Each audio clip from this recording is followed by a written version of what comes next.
Alors, aujourd'hui, on va parler d'un sujet très tabou. Enfin, j'ai pas de tabou.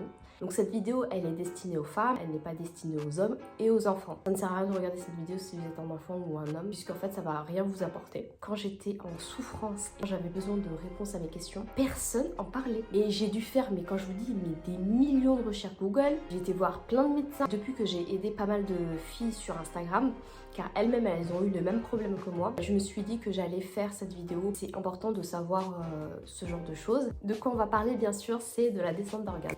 La descente d'organes, c'est un déplacement anormal, soit d'un seul organe, soit de 2 organes, soit des 3 organes du pelvis vers le bas, avec éventuellement l'issue de cet organe à l'extérieur. Souvent, les médecins vont vous dire que vous ne pouvez pas avoir de descente d'organes, surtout si vous êtes jeune, surtout si c'est votre première grossesse. J'ai eu la descente d'organes alors que c'était mon premier enfant. Peut-être que tu peux avoir 8 enfants, 10 enfants, 12 enfants et ne jamais avoir une descente d'organes puisque ton périnée est très dur quoi, il est très fort. Ça dépend des gens, ça dépend des corps, je sais pas pourquoi, ils se disent bah non c'est pas possible, t'es jeune, c'est ton premier enfant, tu peux pas avoir ça. C'est faux. Alors il faut savoir que je ne l'ai pas su directement. Quand j'ai accouché, déjà je me sentais mal, je me suis dit mais comment les femmes elles font pour se rétablir aussi vite, courir avec un bébé dans les bras et tout. Moi je me sentais pas bien. Je le souhaite à personne, même pas à ma pire ennemie, même si j'en ai pas. Je marchais comme un canard et c'est vrai qu'à cet endroit là, au niveau des parties intimes, moi je regardais pas parce que j'étais cousue et vraiment d'une mauvaise manière. Je lavais mais sans regarder. Et souvent les femmes, je sais qu'après accouchement, elles regardent avec un petit miroir pour voir l'état, l'étendue du chantier quoi. C'était un truc que je ne voulais pas regarder parce que ma phobie quoi. Les filles sont parties et puis j'allais un petit peu mieux, faut l'avouer, mais j'étais pas totalement rétablie. Je sentais un poids en bas au niveau des parties intimes. Je me suis dit que c'est pas possible, au bout de un mois quand même, t'es censé être rétablie. Je m'alarme pas plus que ça. J'ai vu en fait une sorte de peau qui sortait. Et donc je me suis dit mais c'est bizarre ça, qu'est-ce qui m'arrive, peut-être que j'ai un cancer, peut-être qu'on m'a mal fait certaines choses. Je cherche des solutions sur internet, franchement pendant un mois j'ai cherché. Quand vous tapez vos symptômes sur Google, et vous retrouvez toujours cancer. Personnellement je pleurais toutes les larmes de mon corps. Marie comprenait pas pourquoi. J'étais là en PLS dans mon lit avec ma petite. Je cherchais pendant un mois. Et je suis partie voir plusieurs gynécologues entre temps. Toutes les gynécologues m'ont dit madame vous avez rien. Il faut savoir que lorsque vous avez une descente d'organes, lorsqu'on vous ausculte allongé, on voit rien. C'est-à-dire que c'est comme si vous n'avez rien du tout.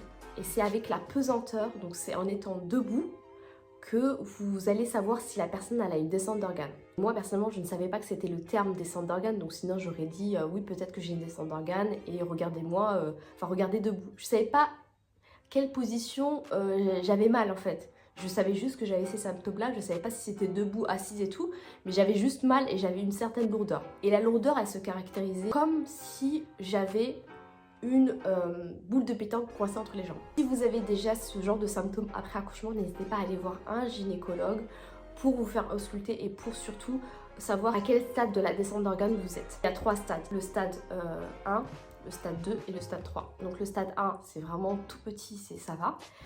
Le stade 2, c'est vraiment lorsque ça sort. Et le stade 3, c'est vraiment lorsque ça sort complètement et que là, il n'y a plus rien à faire. Sachant que quand vous êtes au stade 3, souvent, on vous dit c'est terminé les enfants. Parce qu'en fait, ils vont faire une chirurgie et c'est terminé. Moi, personnellement, j'étais au stade 2. La seule solution que j'avais, c'était de faire la rééducation du périnée. Donc quand vous êtes en stade 1, c'est vraiment facile. Peut-être en 4-6 mois, vous avez terminé votre rééducation du périnée et ça va remonter. Mais personnellement, c'était vraiment très dur. J'ai mis 1 mois et demi à me remettre de ça. 1 mois et demi, c'est très long. Ma fille a 2 ans et 3 mois. Donc c'est-à-dire que ça fait uniquement 9 mois que je suis remise. Parce que j'ai été voir une sage-femme. La sage-femme, elle m'a dit effectivement, vous avez un prolapsus stade 2. Donc descente d'organes aussi se dit prolapsus. Dans votre cas, il faut le faire tout le temps, tous les jours. Donc c'était devenu un automatisme. Lorsque je faisais ma vaisselle, je faisais les rééducations du périnée visuel et non avec la sonde parce que personnellement je n'aime pas la sonde. J'ai adopté des automatismes. Lorsque par exemple je porte quelque chose de lourd, hop, je serre au niveau du périnée. Dès que je éternue, dès que je tousse également. Lorsque je porte des choses lourdes, même, vous savez, quand je fais mon ménage, c'est devenu un automatisme. Par exemple, j'aime brosser les dents, je vais serrer mon périnée. Par exemple, il y a un feu rouge, je vais serrer. C'est devenu vraiment une habitude à prendre au quotidien. Et c'est pas quelque chose en fait à faire, à se dire qu'il faut faire un temps et après arrêter. Pas du tout. La rééducation du périnée, franchement, les filles, faites-le.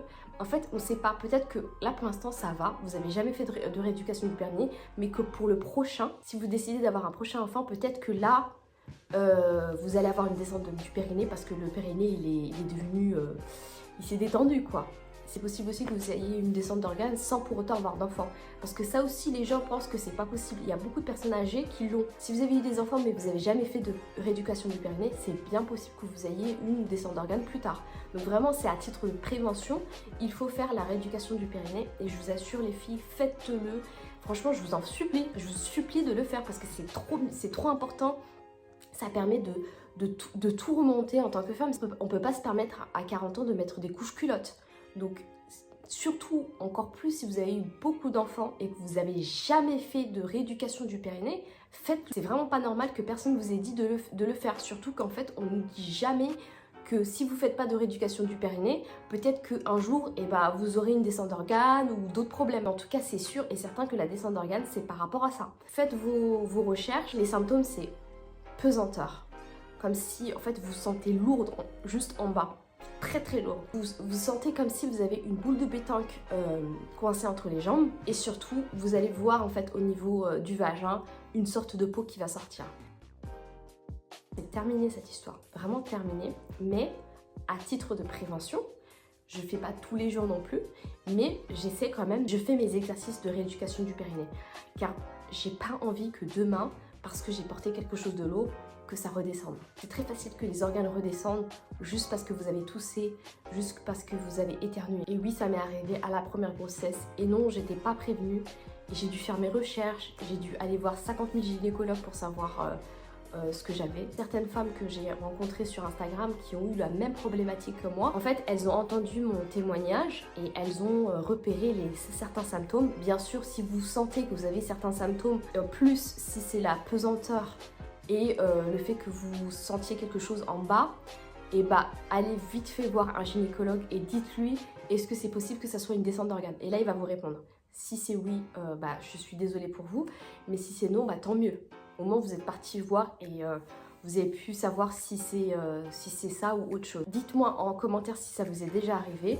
Personnellement, je n'ai aucun tabou et je suis désolée si certaines personnes vont dire ah c'est la chouette, c'est la honte de parler de ce genre de choses. Moi je le fais même pas pour parler parce que je m'en fous en fait. C'est ma vie et pour moi c'était quelque chose d'intime et quelque chose de honteux. Donc je viens à vous en vous parlant d'un truc qui était honteux pour moi avant. Donc s'il vous plaît, ayez la décence de ne pas critiquer. Il y en a plein qui ont eu ce genre de situation et qui vivent avec. Sauf que je me dis c'est impossible. Comment, personnellement, j'aurais pas pu vivre avec aussi longtemps.